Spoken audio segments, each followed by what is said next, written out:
السلام عليكم. ضيف النهارده من كتر ما انا بحبه مش عارف يعني مش لاقي له تقديمه، فيعني هو من الاخر طلعت زكريا. منور استاذ طلعت. الله يخليك يا عمر. يعني مشكله انك تقعد مع حد انت بتحبه لدرجه يعني ان مش عارف تعرف تعمل معاه حوار ولا لا. لا والله، وانا كمان عموما ما بحبش تقديمات دي، تخش طلعت زكريا على طول. صح كده، ودي تقديمه في حد ذاتها يعني. طبعا طبعا. استاذ طلعت، هو حضرتك من فين في مصر؟ انا من اسكندريه. تمام. طب قول لي، بما انك يعني اسكندراني بقالك فتره طويله يعني، ميزه وعيب دايما لما تيجي كلمه اسكندريه بتتقال على الاسكندرانيه، يعني ده تقييم الناس اللي بره ليها. هقول لك انا الميزه كانت في اسكندريه زمان. النهارده ما بتنزل اسكندريه ما بتشمش ريحه البحر خالص، ما بتشمش ريحه اليود، المباني وبعد الطريق وان هم يقتطعوا من البحر عشان يوسعوا الطريق. وسور اسكندريه اللي كان هو الحجر الكبير ده، كل ده ما بقاش موجود دلوقتي. بقى في مدينه تكنولوجيه متقدمه شويه. فاسكندريه انا بعتقد رغم شكري لكل من طورها ان هي ما بقتش اسكندريه. خد من التطوير ده على حساب روحها يعني، من روحها ومن اصالتها ويمكن خد من سكانها كمان. طب ايه اللي ما اتاخدش؟ اللي ما اتاخدش البحر. تمام تمام، ده اللي ما اتاخدش موجود. طيب سؤال كلاسيكي قبل ما نبدا اسئلتنا. ولو لم اكن مصريا لوددت ان اكون، وعايز اجابه غير مصريا، انا عارف انه مصريا. هو طبعا مقوله بتقول لوددت ان اكون مصريا. بس انا بدور على حاجه تانية، انت يعني شعب تاني انت بتحبه، ناس تانيين شايف عندهم حاجه منوره بتحسس ان في علاقه عاطفيه بينك وبينهم. والله يا عمرو المسألة صعبة، يعني أنا رحت بلاد كتير بس ما لقيتش نفسك غير هنا. ما لقيتش مصريا إلا مصريا يعني. تمام، نبدأ إذا اختبار الجنسية المصرية. هسأل حضرتك 9 أسئلة، 6 هتوصلك لمرحلة أصلي مصري، ومن بعد 6 أنت في مرحلة مصري أصلي. واضح الفرق بين الاثنين؟ أكيد. يا رب أطلع مصري أصلي يعني. هو مصري أصلي من قبل الأسئلة، بس هي دي إجراءات لازم نمشي فيها يعني. السؤال الأولاني من منطقة أذكر 5. والسؤال بيقول، طبعا معروف ان احنا في الشارع المصري الناس اللي ما تعرفش بعض بتعرف تنده على بعض بطريقه ما فيهاش الاسم، يعني ممكن انده على شخص ما اعرفوش بطريقه ما او باداه نداء ما واعرف اوقفه وهو تحديدا. فاذكر 5 ادوات نداء في الشارع المصري غير اسم الشخص اللي بتنادي عليه. يعني ممكن يا كابتن، فاي حد بيسمع يا كابتن دي بيقف. يا اخ، في صفاره ممكن بالظبط، او صفاره اللي هي دي كده. وبس دي ساعات ما بتجذبش انتباه ناس كتير. تمشي على معاكسه احيانا. وفي لو سمحت، يعني تبقى ماشي تلاقي حد يقول لك لو سمحت فتقف. وفي واحد يقول لك خد يعني خد يا حرف الر اللي دخل على الكلمه ده. الر بيخش على الدال خد يا كده. في ايوه وفي والنبي يا ايوه، ويا باشمهندس طبعا ويا باشمهندس او يا باشا. ويا باشا عندنا يا باشا كتير. تمام. 1-0 للاستاذ طلعت زكريا. كنت عايز اسالك، هو ليه المصريين بيقولوا لبعض يعني على سبيل التفخيم يا باشمهندس؟ اي حد يبقى باشمهندس ما عدا الباشمهندس الحقيقي بيتقال له يا دكتور يعني. ليه هم ليه احنا عاملين كده؟ يعني انا شايف ليه حب الهندسه ده يعني؟ ده لفظ دارج، وهم بيعتبروه نوع من الاحترام، لان المهندس ده قيمه برضه وراجل عالم يعني، فدي حاجه دارجه كلمه يا باشمهندس.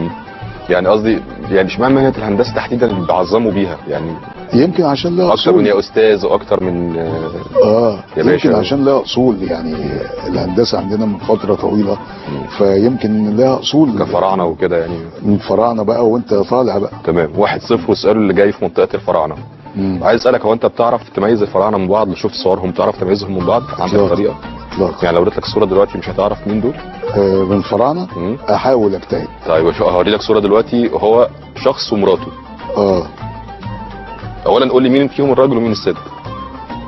اعتقد الست اللي على الشمال اللي هي مظبوط، عشان من غير دقن. من غير دقن، عشان من غير دقن، وفي حاجه باينه كده يعني. تمام. حاجه فرعونيه. تمام. فهل هي صح دي الست؟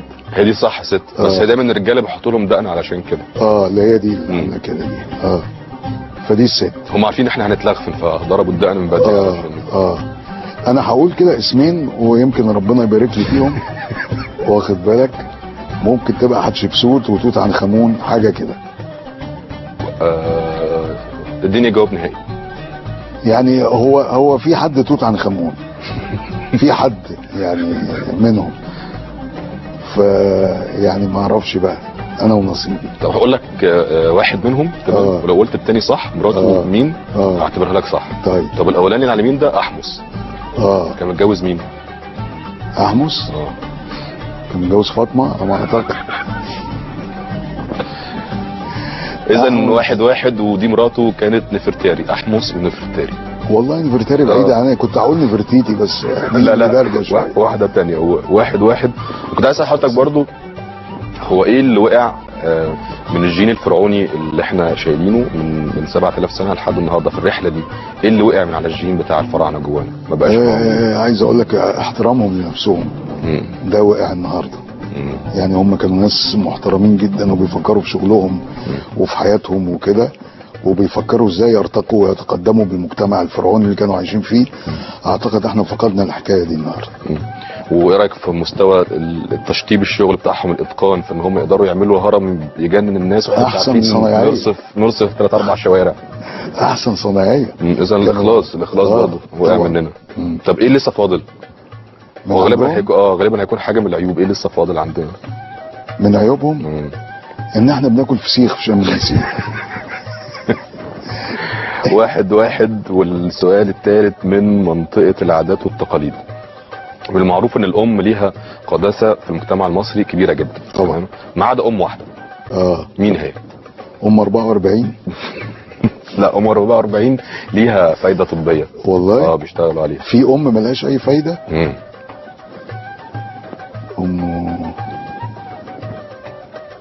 لا مش عارف. وهي ام شهيرة جدا والله. لا، امنا الغولة. امنا الغولة. طب ما هي فايدة. 2-1 ده مين قال لك ما لهاش فايدة؟ تخويف العيال ده فايدة؟ ما هو بيناموا لما بيسمعوا بيسمعوا امنا الغولة يناموا على طول. عليها فايدة. انا شايفها ان هي صدمات كهربائية بصراحة، مش فايدة قوي، بس هو يعني تمشي دي فايدة. لا، اعتبري السؤال ده صح، اعتبره لي صح. خلاص، عشان امنا الغولة لها فايدة، ويمكن الابهات والامهات اللي هيتفرجوا علينا هيقولوا كلامي صح. خلاص انا موافق، خلاص هعتبرها صح. طب بالمناسبه، طب احنا ليه دايما الحكايات اللي هي بتخوف العيال وبنيمهم بيها دايما اغلبها ستات؟ يعني اما امنا الغوله، يا اما الساحره الشريره، يا اما ام راسين. يعني ما كانش في راجل في الشله دي غير برجل مسلوخه بس، هو الوحيد بس الباقيين كلهم ستات. يعني ايه الفكره؟ يعني عشان الطفل برضه ما يتخضش قوي. الرجاله بتخوف، بس انا كان بيرعبني ابو رجل مسلوخه، لاني كنت متخيل شكله بسلخه رجله، واكيد وشه كان فيه سلخايه كمان، فكنت بترعب يعني. طب تعرف اي حكايه طيبه عن امنا الغوله، ولا كل حكايتها شريره؟ لا، ما تفكرش ان هي ساعدت حد او عملت حاجه كويسه في حياتها؟ لا، ما اعتقدش انها ساعدت حد خالص. ده مجرد ظهورها الرعب بيجتاح الاطفال. لا، عندهم حكايه طيبه بيحكوها. يبقى امي ما حكيتهاليش بقى. هو مش كتير ما يعرفوهاش، علشان هم مركزين يخوفوا بيها، بس الحكايه الطيبه ما اتقالتش. طب ممكن اعرفها؟ احكيها لك. في مره كان في واحده طالعه تجيب لامتها الدواء ومش لاقياه. وكانت واخده معاها سمسم علشان تتسلى في الطريق وهي ماشيه لو جاءت يعني. فتاة فين عند امنا الغوله، تعالي اقعدي. رايحه فين؟ انت هتقعدي. فخافت جدا، قالت لها بصي انا مش هاكلك، بس بشرط انك انت تفليني واللي ينزل من راسي تاكليه. فالبنت جابت الفلايه وقعدت تفليها، وتقع الحاجات من راسها فعلا. فبدل ما تاخدها كانت تجيب حبايه السمسم تعملها بضفيرها فتعمل صوت وتاكل السمسم. وتقول لها الله الحاجات اللي نازله من راسك امنا الغوله جميله. امنا الغوله حبتها وجابت لها الدواء. والله حلو. عارف لو امي حكيتها لي دي كان زماني نايم لغايه دلوقتي. اذا 2-1 للاستاذ طلعت، وهنكمل بس بعد الفاصل.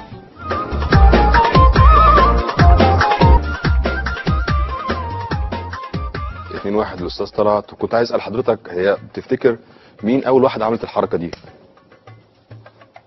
اوعى تكون امنا الغوله برضه. الحلقه النهارده على امنا الغوله ولا ايه؟ مين اول واحده عملت كده وعملتها ليه؟ ايه الموقف؟ في فيلم يعني او في حاجه؟ لا، في الحياه. يعني ايه اللي خلاها دي؟ اصل الحركه دي جه من فين لما خلاها بقت معترف بيها؟ يعني ان هي دي حركه معترف بيها في ايه؟ الستات دايما ما تشوفش يا اختي دايما دي. فهي جت من فين ما تعرفش؟ لا ما اعرفش طبعا. هي بره لهم حركات كتير مش دي بس.